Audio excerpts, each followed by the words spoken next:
Hello welcome back students, कैसे हैं सभी। आई होप कि आपने पहले दो पार्ट देखे होंगे चैप्टर इलेक्ट्रिसिटी। आज हम आपके लिए लेकर आए हैं चैप्टर इलेक्ट्रिसिटी का पार्ट 3, जिसमें हम जानेंगे ओम्स लॉ के बारे में। Actually what is the Ohm's law? Ohm's law होता क्या है बच्चों? ओम्स लॉ बताता है हमें रिलेशनशिप करंट और पोटेंशियल डिफरेंस की रिलेशनशिप बताता है। जो पोटेंशियल डिफरेंस है किसी भी कंडक्टर में से जा रहा है और उसके साथ करंट का क्या रिलेशन रहने वाला है, दोनों आपस में कैसे डिपेंड करते हैं। तो आइए आज हम जानते हैं इसी चीज के बारे में। Ohm's law. According to the Ohm's law, the potential difference across the ends of a conductor is directly proportional to the current flowing through it. जितना भी पोटेंशियल डिफरेंस है किसी भी कंडक्टर में से वायर पे एंड्स पे जब हमने उसे अप्लाई किया है तो उसमें से क्या है वो करंट के डायरेक्टली प्रोपोर्शनल होगा। जैसा कि हमने डेफिनेशन में देखा। बस इसमें देखिए कंडीशंस हैं, provided the conditions. Constant temperature, temperature क्या होना चाहिए? कांस्टेंट होना चाहिए। All physical conditions remain same. All physical condition means length of wire, wire की जो लेंथ है, area and material of conductor. एक तो मटेरियल चेंज नहीं होना चाहिए, एरिया चेंज नहीं होना चाहिए वायर का, और लेंथ चेंज नहीं होना चाहिए। अब देखिए लेंथ और ये सारी फिनोमेना क्या है। डायमेंशंस ऑफ वायर, इसकी जो लेंथ है वो कांस्टेंट रहनी चाहिए। एरिया ऑफ जो क्रॉस सेक्शन है वो भी कांस्टेंट होना चाहिए, और जो मटेरियल है, जिस मटेरियल से वायर बनी है, मटेरियल वो भी सेम रहे, तब जाके आप इस लॉ को प्रूव कर पाते हैं। अब देखते हैं इसके अकॉर्डिंग डेफिनेशन में potential difference is directly proportional to current. अब ये रिलेशन में बताता क्या है, देखिए डायरेक्टली प्रोपोर्शनल रिलेशन। अब जब हम बात करते हैं किसी भी कंडक्टर पे पोटेंशियल डिफरेंस अप्लाई करते हैं कंडक्टर वायर पे, यहाँ देखिए फर्स्ट केस के अंदर जहां हमने पोटेंशियल डिफरेंस अप्लाई किया, एक एंड पे 0 वोल्ट, दूसरे एंड पे plus 10 volt. We know that very well the electron are moving towards the positive one path, lower potential to higher potential. Electron कहां मूव करेंगे? लोअर पोटेंशियल से higher potential की तरफ मूव करेंगे, और जितना ज्यादा पोटेंशियल डिफरेंस होगा उतना ही ज्यादा करंट फ्लो करेगा। वी नो वेरी वेल, जितना ज्यादा पोटेंशियल डिफरेंस उतना ज्यादा इलेक्ट्रॉन की मूवमेंट, उतना ही ज्यादा करंट फ्लो करेगा। तो यहाँ देखेंगे करंट अपन लेट किया कि करंट इसमें से आई फ्लो कर रहा है, जब इसके पास क्या है 10 वोल्ट का नेट पोटेंशियल डिफरेंस आ रहा है। और यहाँ जब हमने पोटेंशियल डिफरेंस को इंक्रीज किया तो करंट की वैल्यू भी डबल होती जा रही है। जैसे हमने पोटेंशियल डिफरेंस की वैल्यू को डबल किया तो करंट की वैल्यू क्या हो रही है? डबल हो रही है। क्यों? क्योंकि यहाँ पे इन दोनों का क्या है? डायरेक्टली प्रोपोर्शनल का रिलेशन है। आइए इसे हम ग्राफ से समझने की कोशिश करते हैं। Now we plot the graph between potential difference versus I. Potential difference और आई के वर्सेस हम जब ग्राफ प्लॉट करते हैं ओमनी कंडक्टर के लिए, जैसे कि हमने देखा कि जब डायरेक्टली प्रोपोर्शनल है तो हमारा जो ग्राफ होता है वो कैसा आता है? स्ट्रेट लाइन ग्राफ आता है। We obtain a straight line graph. जब अपने पास करंट की वैल्यू पोटेंशियल डिफरेंस 10 वोल्ट था तो करंट उसमें से कितना फ्लो कर रहा था? आई फ्लो कर रहा था। जैसे हमने उसे 20 वोल्ट किया, डबल किया, तो करंट की वैल्यू भी डबल होगी। If other increase the volume, suppose 80 volt, जब उसे 8 गुना कर देंगे तो करंट भी कितना हो जाएगा? हमारे पास 8 टाइम्स हो जाएगा। यही ओम्स लॉ ने करंट और पोटेंशियल डिफरेंस का रिलेशन में समझाया जाता है। सो आई होप कि आप लोगों को ये समझ आया होगा ओम्स लॉ क्या है, और आगे हम इसे स्टडी करते हैं।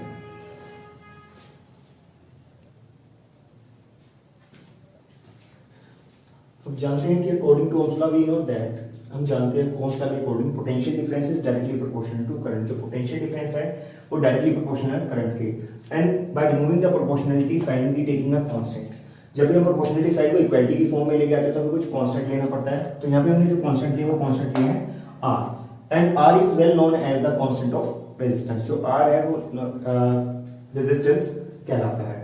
रेजिस्टेंस क्या होता है? Resistance it is a property of the conductor due to which it is opposes the flow of current flowing through it is called resistance। अब ये क्या है बच्चों? देखिए जैसे कंडक्टर है, कंडक्टर में से इलेक्ट्रॉन्स फ्लो होंगे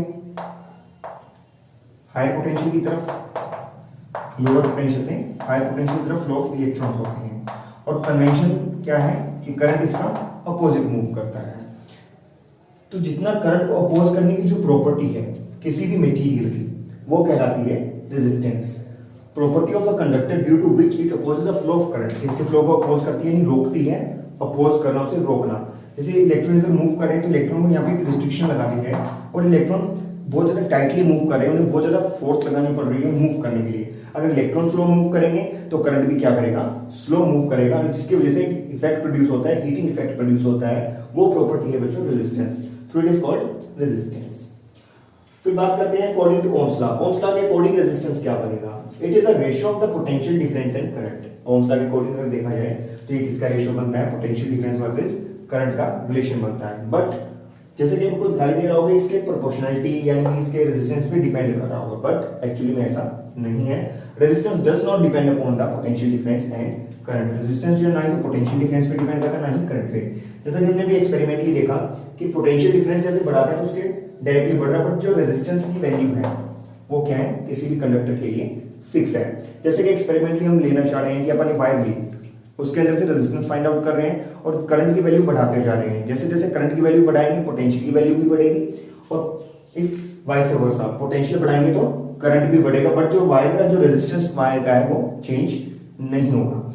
ये वैसे ही जैसे अपने पास एक इलेक्ट्रिक बल्ब है, उसका जो रेजिस्टेंस है फिक्स है, उसके अंदर जो कंडक्टर लगा है, टंगस्टन का जो वायर लगा है, उसका जो रेजिस्टेंस क्या है, फिक्स है। अगर हम उसमें से कम सप्लाई या कम पोटेंशियली इलेक्ट्रिसिटी उसे देते हैं तो उसमें से कम करंट फ्लो करेगा, उसका ग्लो कम हो जाएगा। अगर उसमें से ज्यादा पोटेंशियली इलेक्ट्रिसिटी पास करेंगे तो उसका ग्लो इंक्रीज हो जाएगा। Same like as heater, toaster, जब हम उसे रोटेट करके उसकी पावर को इंक्रीज कर देते हैं तो वो इंक्रीज हो जाता है। यही बात है कि जो रेजिस्टेंस है वो किसी भी गिवन मटेरियल के लिए क्या है, फिक्स है। जो रेजिस्टेंस है वो किस पे डिपेंड करता है, डायमेंशन ऑफ वायर पे डिपेंड करता है और मटेरियल ऑफ वायर पे डिपेंड करने वाली प्रॉपर्टी है। अभी हम इसी के बारे में जानते हैं।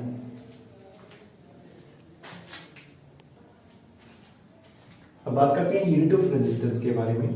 Unit of resistance is known as ohms. जो यूनिट है, ऐसा यूनिट है रेजिस्टेंस का, वो है ओम्स। बात करते हैं 1 ओम है क्या। एक्चुअली 1 ओम को डिफाइन करते हैं the potential difference across the conductor is 1 volt. अगर हम पोटेंशियल डिफरेंस किसी भी वायर के एंड्स के क्रॉस 1 वोल्ट अगर उसमें रखते हैं और उसमें से 1 एम्पीयर करंट अगर फ्लो करते हैं, तब उसके अंदर जो है वो बन जाएगा 1 ओम के इक्वल। We know that very well according to Ohm's law resistance is the ratio of potential difference upon current. अब बात करते हैं पोटेंशियल डिफरेंस। यहाँ जब अपन ने जो पोटेंशियल डिफरेंस लिया 1 वोल्ट लिया और करंट लिया वो 1 एम्पीयर लिया, तो अपने पास क्या बन जाएगा 1/1 वोल्ट पर एम्पीयर, और 1 वोल्ट पर एम्पीयर क्या कहलाता है, अपना ओम कहलाता है। This is a sign for ohms. It is known as omega in physics. अब बात करते हैं classification of the substance on basis of resistance. जो सब्सटेंस है उन्हें कैसे क्लासिफाई किया जाता है रेजिस्टेंस के बेसिस पे। रेजिस्टेंस के बिहाफ में अगर बात करें तो गुड कंडक्टर, रेजिस्टर और इंसुलेटर, 3 टाइप्स के सब्सटेंस अपन देखते हैं। अब बात करते हैं good conductors have a very high resistance very low resistance value. वो सब्सटेंस जिनकी जो रेजिस्टेंस वैल्यू बहुत ज्यादा लो होती है वो क्या कहलाते हैं, गुड कंडक्टर कहलाते हैं। Like aluminium, silver, gold, copper are the good conductor of electricity. And the resistors have the very high resistance but not so much, but high resistance value like nichrome. Nichrome जो हम use करते हैं heating wire में, like heater wire, geyser wire etcetera. Magnetic इस तरह के जो है वो है हाई रेजिस्टेंस सब्सटेंस होती है, जिनकी रेजिस्टिविटी वैल्यू हाई होती है और जिनके अंदर करंट को अपोज करने की पावर ज्यादा होती है। Insulator have the very infinite resistance, जिनका जो रेजिस्टेंस है इनफाइनाइट है, यानी वो इलेक्ट्रॉन को फ्लो होने ही नहीं देते अपने अंदर से, फ्री इलेक्ट्रॉन उनके पास नहीं होते हैं। लाइक वुड, रबर और बेकलाइट, ये हैं इंसुलेटर सब्सटेंस हैं जो अपने अंदर से करंट को पास नहीं होने देते और उसको रेजिस्ट करते हैं। अब बात करते हैं factor affecting the resistance of conductor. कौन कौन से जो फैक्टर हैं जिन पे रेजिस्टेंस ऑफ कंडक्टर डिपेंड करता है। पहले है देखिए लेंथ ऑफ द कंडक्टर। जो रेजिस्टेंस है वो कंडक्टर की लेंथ पे डायरेक्टली डिपेंड करता है। Directly proportional means resistance of the conductor is directly proportional to the length of wire. जैसे जैसे वायर की लेंथ बढ़ती जाएगी उतना ही ज्यादा उसका रेजिस्टेंस वैल्यू इंक्रीज होता जाएगा। जैसे कि हमने देखा कि हीटर वगैरह में देखते हैं कि उसमें जो स्प्रिंग की है वो कोइलिंग की जाती है, जो वायर है उसकी कोइल बना करके उसका स्प्रिंग बनाया जाता है। क्यों उसकी लेंथ को बढ़ाया जाता है, ताकि उसके रेजिस्टेंस को इंक्रीज किया जा सके, इसलिए उसकी लेंथ को इंक्रीज किया जाता है। Second factor the resistance of the conductor is inversely proportional to the area of cross section of wire. जो है रेजिस्टेंस है वो area of cross section. Cross section means we know that the all wires are cylindrical. जितने भी wire हमारे पास होती है वो कैसी होती है, सिलिंड्रिकल होती है। और सिलेंडर का जो एरिया ऑफ क्रॉस सेक्शन होता है वो क्या होता है, पाई आर स्क्वायर होता है, यानी एक सर्कल का एरिया उसके इक्विवेलेंट चाहता है। इसे क्रॉस सेक्शन यानी उसकी मोटाई, area of cross section means उसकी मोटाई उसके इनवर्सली प्रोपोर्शनल होता है। जैसे जैसे एरिया ऑफ क्रॉस सेक्शन बढ़ता जाएगा रेजिस्टेंस की वैल्यू घटती जाएगी, क्योंकि इनवर्सली रिलेशन शो करता है। अब एरिया ऑफ क्रॉस सेक्शन मतलब क्या है, जैसे कि आप वायर देखते हैं, अगर वायर को आप बहुत ज्यादा मोटी वायर लेने वाले हैं और सेम लेंथ की 2 वायर लेते हैं, that is wire A having length and area of cross section is a। दूसरी वायर लेते हैं सेम लेंथ L की, लेंथ दोनों की L है बट इसका एरिया जो क्रॉस सेक्शन है वो 2a ले लो, तो यहाँ पे जो रेजिस्टेंस वैल्यू है वो अफेक्ट होगी, रेजिस्टेंस वैल्यू डिक्रीज हो जाएगी। अगर हम इसको पुट करते हैं रेजिस्टेंस में, तो अपने पास जो रेजिस्टेंस आएगा 1 times of length upon area, इसके साथ प्रोपोर्शनल रहेगा। अगर इसमें बात करते हैं तो यहाँ एरिया को पुट करते हैं प्रोपोर्शनल 1/2 टाइम्स ऑफ ए, तो जो रेजिस्टेंस है वो 2 टाइम्स डिक्रीज होने वाला है। रेजिस्टेंस क्या हो जाएगा, 2 टाइम्स डिक्रीज हो जाएगा, इसीलिए इस पे इनवर्सली प्रोपोर्शनली डिपेंड करता है। तो दोनों को हम कंबाइन करें तो resistance is proportional to length upon area. Now we removing the proportionality sign. जैसे हम प्रोपोर्शनलिटी साइन को रिमूव करते हैं तो हमें कुछ कांस्टेंट आता है।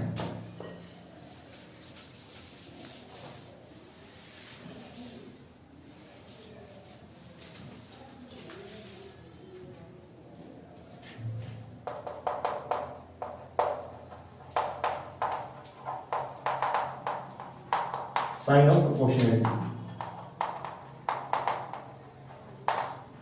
जैसे हमने साइन ऑफ प्रोपोर्शनलिटी को रिमूव किया तो हमने कुछ कांस्टेंट लिया। Taking constant taking a constant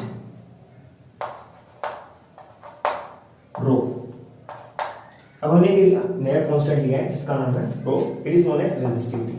resistance is equal to rho L upon A. Here rho is known as resistivity.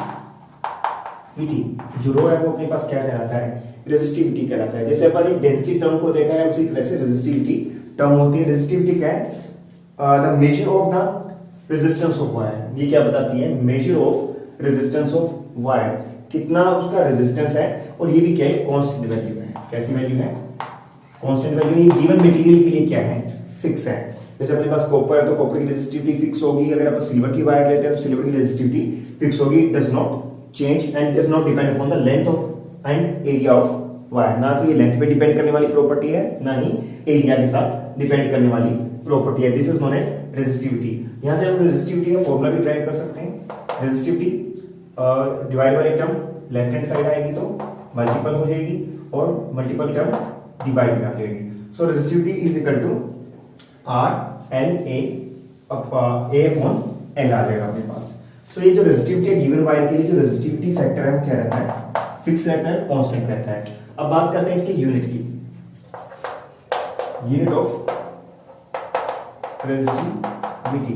Resistivity का यूनिट बनाते हैं तो आप जानते हैं कि रेजिस्टेंस का यूनिट क्या है, ओम है। एरिया का यूनिट क्या होता है, मीटर स्क्वायर होता है। लेंथ का यूनिट क्या होता है, मीटर होता है। सो मीटर से मीटर स्क्वायर कैंसिल हो जाएगा और अपने पास क्या आ जाएगा, ohm metre. So ohm metre is the unit of resistivity. जो रेजिस्टिविटी है उसका यूनिट क्या होने वाला है, ohm metre. This is clear. This is the concept of resistivity. ये थी रेजिस्टिविटी की कांसेप्ट की कहानी, रेजिस्टिविटी कैसे है। अब बात करते हैं इसके अदर फैक्टर्स की।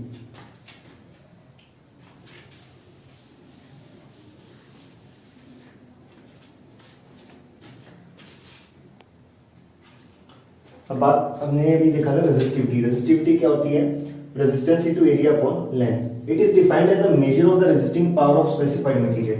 ये जो क्या बताती है, मेजरमेंट बताती है कितनी ज्यादा किसी भी गिवन मटेरियल की रेजिस्टिंग पावर है, कितना वो करंट को रेजिस्ट कर सकता है, अपोज कर सकता है, वो प्रॉपर्टी है resistivity. It does not depend upon the length और थिकनेस ऑफ वायर। जैसे रेजिस्टेंस लेंथ और थिकनेस पे डिपेंड करता है, area of cross section of wire पे डिपेंड करता है।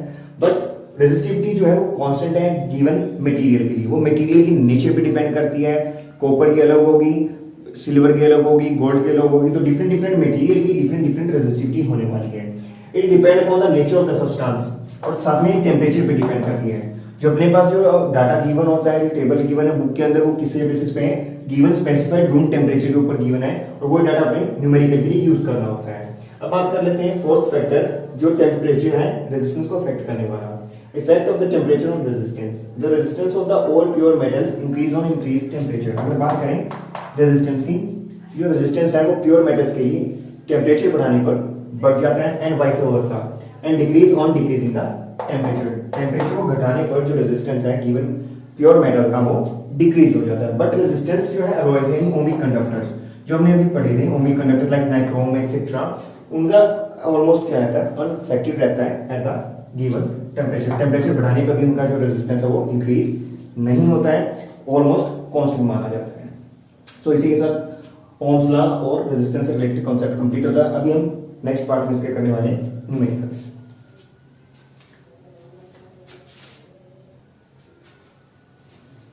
देखिए क्वेश्चन सोल्व करने जा रहे हैं। Potential difference of 20 volts, potential difference given है हमें 20 वोल्ट है, applied to the across of the ends of a resistor. अपने पास कोई भी रेजिस्टर लगा हुआ था सर्किट के अंदर, उसके अकॉर्डिंग जो पोटेंशियल डिफरेंस है उसके ऊपर कितना अप्लाई हुआ है, 20 वोल्ट का पोटेंशियल डिफरेंस अप्लाइड है उसके ऊपर, और जो उसका रेजिस्टेंस है वो कितना है, 5 ओम का रेजिस्टर। जो वायर है, वायर का जो रेजिस्टेंस है हमें गिवन है।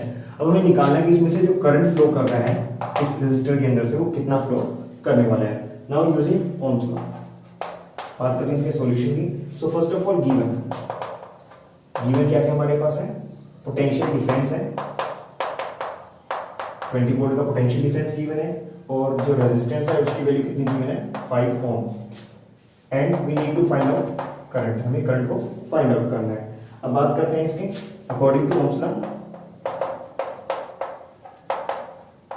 ओम्स लॉ के अकॉर्डिंग हम जानते हैं कि अपने पास जो है करंट का फॉर्मूला क्या बनेगा, I is equal to potential difference upon current. तो सबसे पहले अपने पास जो फॉर्मूला होता है रेजिस्टेंस का वो क्या होता है, पोटेंशियल डिफरेंस अपॉन करंट।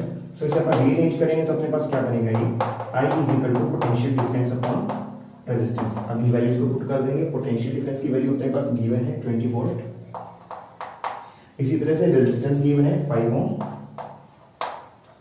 और 5 1 5 5 4 20, we need get it 4 amperes current, और करंट का यूनिट लगा लेंगे 4 एम्पियर, और अपने पास जो आ जाएगा आंसर कितना आ जाएगा, 4 एम्पियर आंसर आ जाएगा।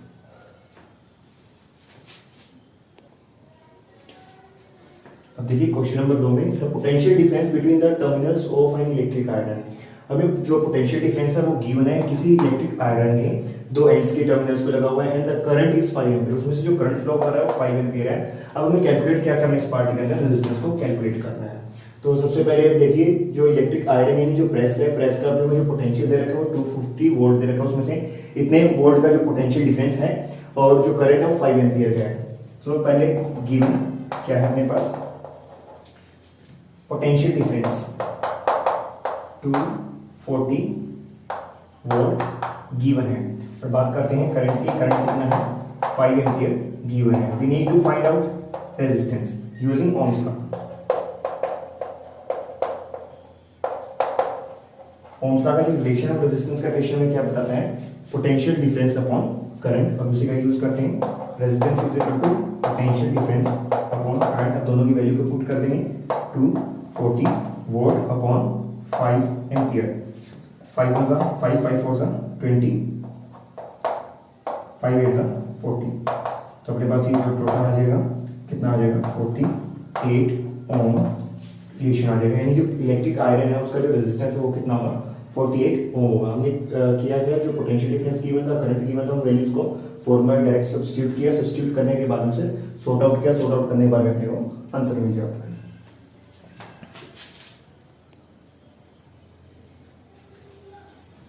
देखिए नेक्स्ट क्वेश्चन ले रहे हैं, 6 ohm resistance wire is doubled by folding and calculate the new resistance of wire। Wire का हमने इसमें रेजिस्टेंस फाइंड आउट करना है, और जो भी इनिशियली देखिए अपने पास क्या है, बात कर सॉल्यूशन करते हैं। इनिशियली जो लेंथ है वायर की, लेट इट l। इनिशियली पर जो लेंथ है वायर की लेट कर लेते हैं l, वायर की लेंथ है, and area of cross section let कर लेते हैं a। Let area of cross section is a and length is l। जो वायर है उसकी area of cross section a ले लेते हैं, लेंथ ले लेते हैं, रेजिस्टिविटी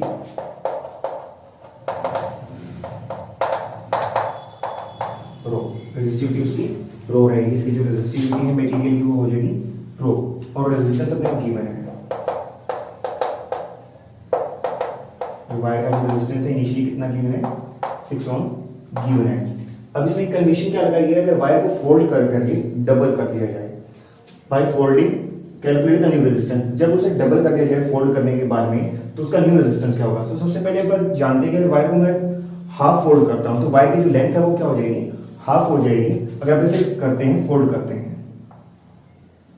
तो इसकी लेंथ कितनी हो जाएगी, हाफ, l/2। और एरिया ऑफ क्रॉस सेक्शन देखिए डबल कैसे होगा, अगर वायर बैंड होकर के आपस में ज्वाइंट हो रही है इस तरह से, तो एरिया ऑफ क्रॉस सेक्शन क्या हो जाएगा, डबल हो जाएगा। ये ए था और मिलकर कितना हो जाएगा, 2a हो जाएगा। तो सबसे पहला मेन फैक्टर यही है कि अपने पास जो लेंथ है वो कितनी चेंज होने वाली है, L से L/2, और जो एरिया है वो A से क्या हो जाएगा, 2 टाइम्स ऑफ A हो जाएगा। But resistivity is a constant factor, resistivity does not change, resistivity change नहीं होने वाली है। अब दोनों को अपन कर लेते हैं। ये तो अपना फर्स्ट केस था, इनिशियल केस। अब देखते हैं फाइनली क्या होगा। फाइनल सिचुएशन में देखिए, ये इनिशियल सिचुएशन में था, तो फाइनल सिचुएशन में अपने पास क्या है, लेंथ ऑफ वायर कितनी है, L/2 है, और एरिया ऑफ क्रॉस सेक्शन कितना है, एरिया ऑफ क्रॉस सेक्शन जो अपने पास है 2a है, रेजिस्टिविटी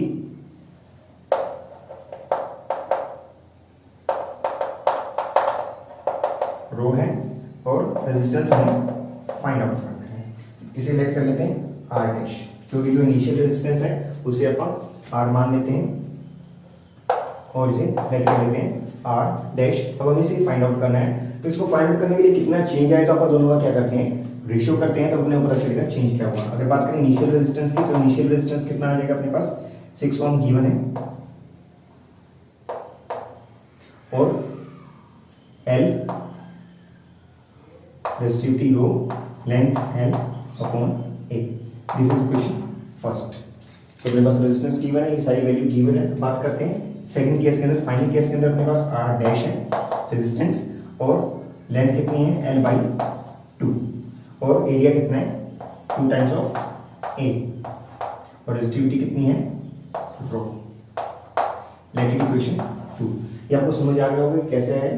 तो जो लेंथ थी वो अपने L/2 सब्स्टिट्यूट की वैल्यू, रेजिस्टिविटी रो की रो ही रही, और एरिया कितना है अपने पास, 2 टाइम्स ऑफ A।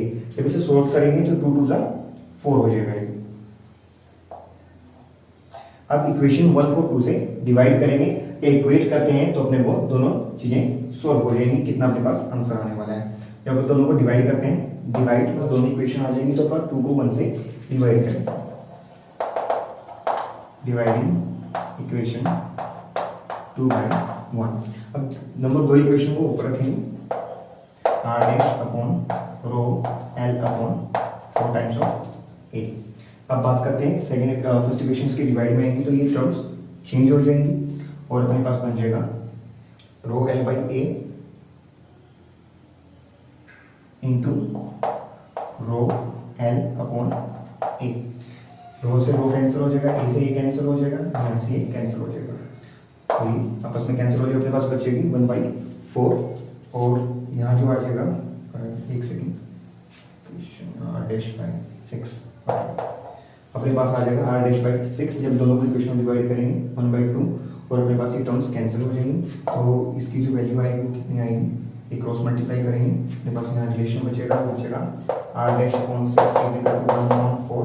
इसे क्रॉस करेंगे तो अपने पास आ जाएगा 6, यहाँ आ जाएगा, तो r' की जो वैल्यू आएगी 6/4, ये आ जाएगी अप्रोक्सीमेट 1.5, 6.4, 2 4.3, ये आ जाएगा अपने पास 1.5। तो सबसे पहले देखिए अपने पास क्या था, एरिया ऑफ क्रॉस सेक्शन अपन लेट किया। कोई भी गिवन वायर थी, उसने कहा कि रेजिस्टेंस गिवन है वायर का और उसे डबल करना है, तो लेंथ अपने लेट की L, area of cross section का लेट किया A, और जिसकी रेजिस्टिविटी है वो लेट की rho. Resistivity is that property does not change.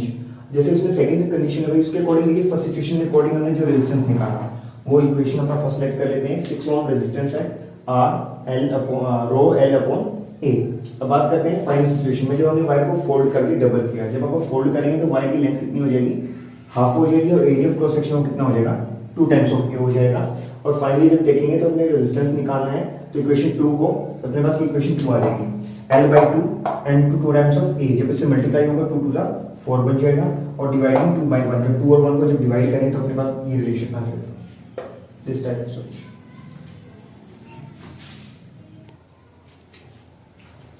So fourth question देखिए, copper wire of the length 2 metre and area of cross section is given. जो copper की वायर में वो जो प्रोवाइडेड है उसकी जो लेंथ है वो गिवन है 2 मीटर है, उसका जो क्रॉस सेक्शन एरिया वो कितना है 1.7 × 10⁻⁻6 मीटर गिवन है, एंड द रेजिस्टेंस, उसकी जो रेजिस्टेंस वैल्यू वो कितनी गिवन है 2 × 10⁻²2 ओम्स। कैलकुलेट द रेजिस्टिविटी, तो अपन फार्मूले का यूज करेंगे और रेजिस्टिविटी को फाइंड आउट करेंगे। सॉल्यूशन, गिवन क्या क्या है अपने पास, लेंथ ऑफ वायर कितनी है 2 मीटर गिवन है, and area of cross section 1.7 into 10⁻⁻6 metre square given है, एंड रेजिस्टेंस कितना गिवन है 2 into 10⁻⁻2 ओम गिवन है। We need to find out resistivity, क्या निकालना है अपने को, रेजिस्टिविटी निकालनी है, और अब इस फॉर्मूले का यूज करते हैं। Using the formula resistivity is equal to RA/L। Now substitute the all the values. R की वैल्यू सब्स्टिट्यूट करते हैं, कितनी है 2 into 10⁻⁻2, और area of cross section value है 1.7 into 10⁻⁻6 and divide by length 2 metre. जब देखेंगे 2 से 2 कैंसिल हो जाएगा, और बाकी जो वैल्यूज है वो सब्स्टिट्यूट करेंगे, 10⁻2 और 10⁻6 मल्टीप्लाई में तो पावर क्या हो जाएंगी, ऐड हो जाएंगे, और अपने पास जो रिजल्ट आएगा वो कितना आएगा 1.7 into 10⁻⁻8, और रेजिस्टिविटी का यूनिट लगा देंगे ohm metre. This is the final answer of resistivity. इसी तरह से हम बाकी न्यूमेरिकल भी सॉल्व कर सकते हैं, and try the practice from the book.